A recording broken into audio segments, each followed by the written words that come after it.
చంద్రబాబు గారు సైకిల్ ఎక్కండి అంటూ ఆయన చేసిన వ్యాఖ్యలు. పల్లెల్లో తిరిగే ఫ్యాన్ చిత్తుగా ఓడించండి, మీ భవిష్యత్తుకు మీరే బాటలు వేసుకోండి, భూములను మింగే చట్టం తెచ్చారు జగన్, దీన్ని చూస్తుంటే నాకే భయమేస్తోంది, రైతుల భూములన్నీ నిషేధ జాబితాలోకి క్లియర్ చేయడానికే వాటా అడుగుతున్నారు, లేదంటే కార్యాలయాల చుట్టూ తిరగాలి, ఎవరిని అడగకుండా ఇలాంటి చట్టమా, అంగన్వాడీల సమస్యలను పరిష్కరిస్తాం, P4 విధానంతో పేదల అభ్యున్నతి, శాంతిపురం రామకుప్పం సభల్లో చంద్రబాబు గారు మాట్లాడిన మాటలు. ఇక జనం కోసం మాట్లాడితే తొక్కేస్తున్నారు, పురంధేశ్వరి గారు సంచలన వ్యాఖ్యలు చేశారు. పరదాల మాటన తిరిగే సీఎం అవసరమా, ఆక్వాకల్చర్ దెబ్బతినడానికి కారణం జగనే, సీఎంకు వినతిపత్రం ఇచ్చేందుకు వెళ్తున్న బీజేపీ నేతలు అరెస్టు దారుణం. పురంధేశ్వరి గారు ప్రజల కోసం ఎక్కడ మాట్లాడినా వారిని సీఎం జగన్ అణచివేతకు గురి చేస్తున్నారు, పరదాల చాటును తిరిగి ఈ సీఎం మనకు అవసరమా, ప్రజలు మరొకసారి ఆలోచించాలి అని బీజేపీ రాష్ట్ర అధ్యక్షురాలు దగ్గుబాటి పురంధేశ్వరి అన్నారు. జనసేనకు తమకు మధ్య పొత్తు కొనసాగుతుందని ఆమె స్పష్టం చేశారు. టీడీపీతో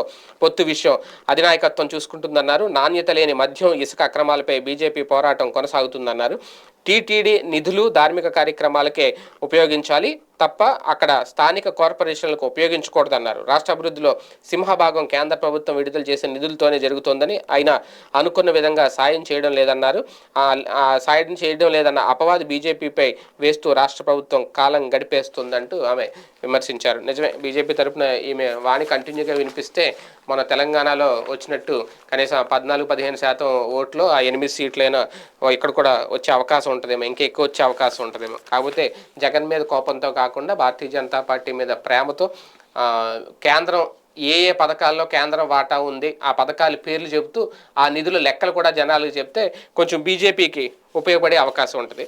వైసీపీ అధికారంలోకి రాకూడదు అంతే. పవన్ కళ్యాణ్ గారి ఈ స్టేట్మెంట్ మొదటి